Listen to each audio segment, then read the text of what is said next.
Yo, what is up guys? I'm back and welcome back to the channel, and in today's video we are kind of continuing the Studio Series Rise of the Beast kind of road, as today we're going to be taking a look at the Transformers Studio Series 108, I believe it is, Studio Series Pablo, aka Wheeljack. Now this guy was kind of in very flipped around when it came to the community, as a lot of people didn't really care for the design that they went with. Others kind of liked it. I'm kind of in the middle of that, but the Studio Series version I was really looking forward to because I loved the way he looked.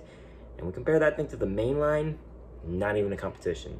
But before we get into anything else, if you guys haven't, be sure to like and subscribe to the channel. Turn on the bell notifications so you guys don't miss another video from your boy.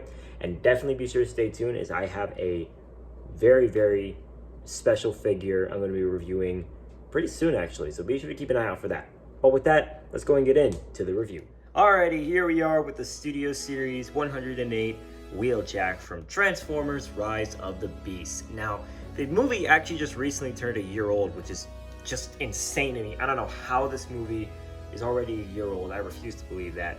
But, of course, per usual, we're going to move the figure off to the side and take a quick look here at his packaging. So as you can see here, we have Wheeljack in his vehicle mode. For some reason, I don't think I've ever seen a Studio Series with the vehicle mode on the front. As you can see, we have 108 Autobot logo, Studio Series Wheeljack, Hasbro, Transformers Generation, Rise of the Beast on the top, and Rise of the Beast right there. On both sides of the box, we have Wheeljack, two different versions of him, with this one being more of a better look at his overall robot mode. On the bottom, words, things, and stuff. On the back of the box, you have your obligatory product shot of Wheeljack in his robot mode, his vehicle mode, and the bio that says, Wheeljack and the Autobots race to escape the Terracons. And this isn't officially licensed Volkswagen, so that's even better. So, turning that away, and taking a look here at Wheeljack. As you can see, the detailing looks very, very solid. I like how they actually went with the proper shade of brown for this guy, because originally he looked like a lot darker from the promotional images that we first got, but he looks really, really good. So taking a look here at his detailing, as you can see, his head sculpt looks really, really good. It looks very identical to how it did in the movie, which is really, really nice. You can see he's a little more basic compared to others, but I think that was kind of what Stephen Cable Jr. was going for with this guy. As you can see, we have the Autobot logo. We have a lot more detailing going down, and it looks really, really good. Now, he does, of course, have a decent size, well, not even a decent size backpack, but the backpack will make a little more sense in the long run. I don't know, it was a little weird when I first saw it, but then when I transformed the figure for the first time, it made a lot more sense. So getting into his accessory, the only accessory he has is this translucent blaster, which I think this is the same one that came with the mainline one. And for all I know, they probably just ended up using this from like the concept art. So yeah, I don't know, but it does look really good. You can, of course, just plug this into Wheeljack's hand, and he can definitely pull off a couple of cool dynamic shots with it, but I don't know. I know that DNA Design has officially confirmed that they made a more accurate set of blasters for him, and that's what I'm really looking forward to. So yeah, really can't wait for that. But overall, accessories aren't too bad.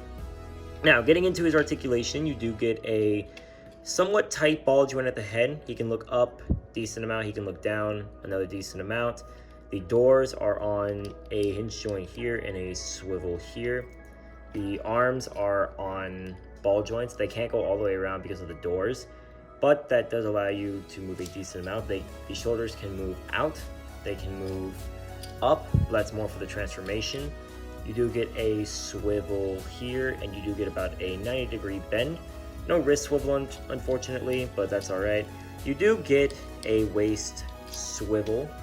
You can see it is a little hindered by the back, but if you do fold the back up like that, then the waist swivel is unlimited. You do get a bend you do get a hot, decent kick forward and backwards, and of course you do have a pretty decent spread You do have a swivel here. You have a bend, somewhat of a bend at the knee, which looks kind of weird in my opinion.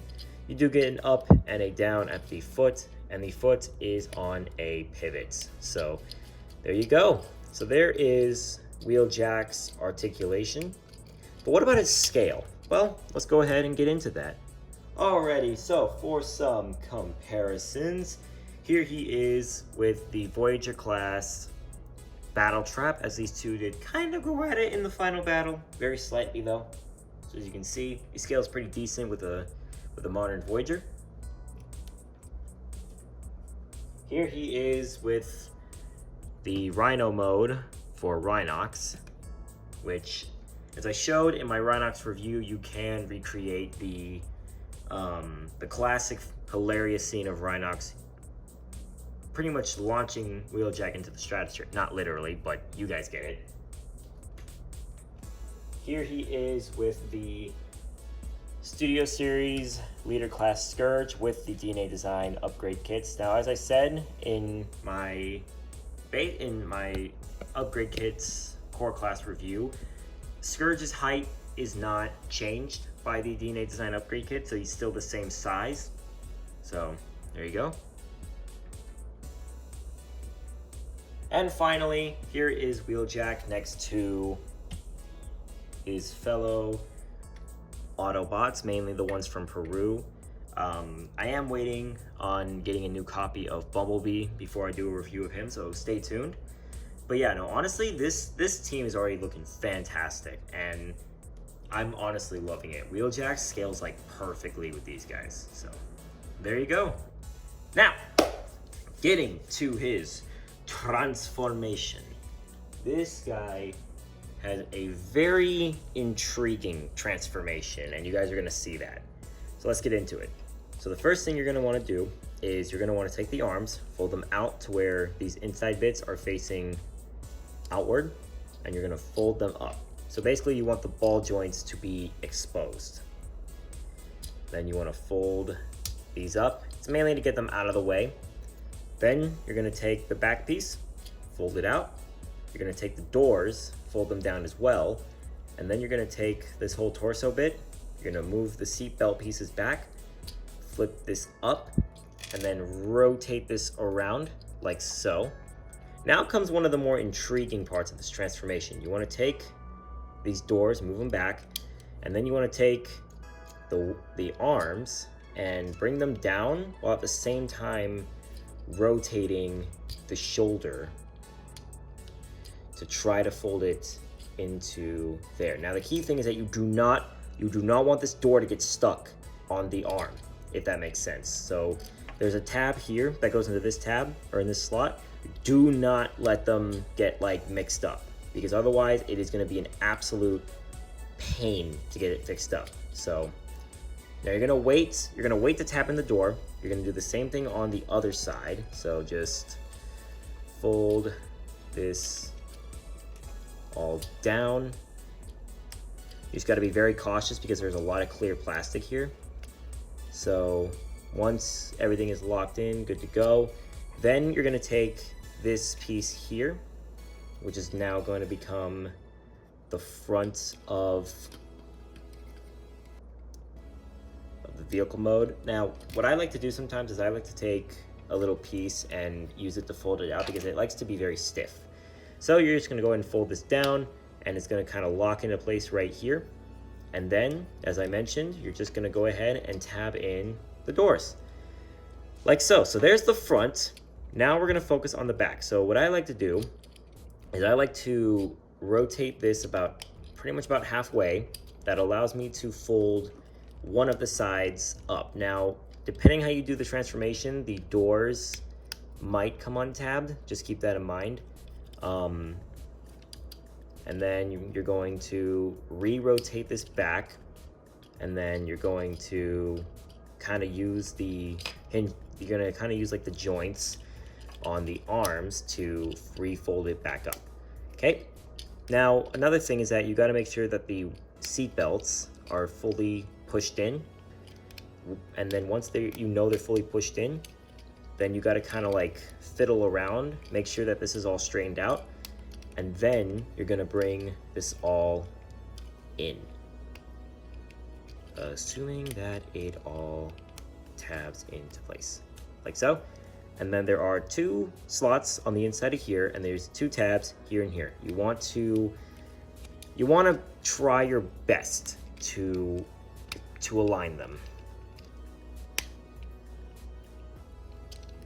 Now, that could be a bit of a tedious process. This is like the only somewhat bad part of the transformation.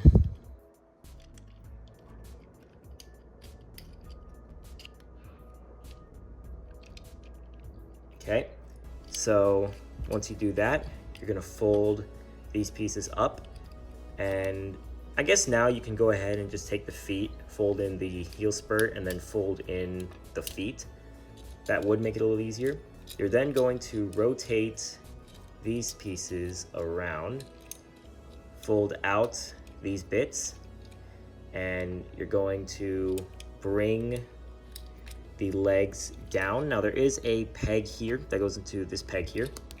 So you're just gonna go and fold it in, and then you'll know you have it right if once you peg everything in, then it all tabs in nice and securely. Now, there's also this piece back here. You want to make sure this is tabbed in, and then very slowly, you're gonna fold all this up because it's very, very tight. And there are 2 tabs here that are gonna fold underneath the top, which will allow you to fully connect everything up. Make sure everything is nice and snugged together. And there you go. There is Wheeljack's vehicle mode, a officially licensed Volkswagen bus. So yeah, and taking a look at the detailing, they did a really, really good job of capturing all the details from the movie. So I honestly really like it. Now, so one thing to keep in mind is that the back does kind of flip around with you, so that is a little bit of a downside, but it's not a huge deal. As you can see, looks really, really, really freaking solid. I love how they actually managed to put in the TV Pablo and all the other little details. It's amazing. Now, I'm not gonna do a whole lot of vehicle mode comparisons, since we didn't see Wheeljack with a lot of characters in his vehicle mode, so just keep that in mind. I will do a comparison with the Rhinox once again, since these two were pretty interesting together in the movie. So as you can see, there you go. And I am gonna show you guys the robot mode of Core Class RC, to which you can, of course, recreate the highway chase. So that's really cool. You can pull that off. So there you go.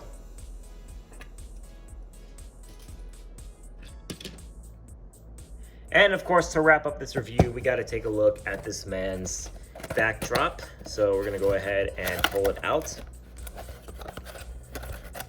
Come on. The only downside with these new boxes is that it's very hard to get these base plates out.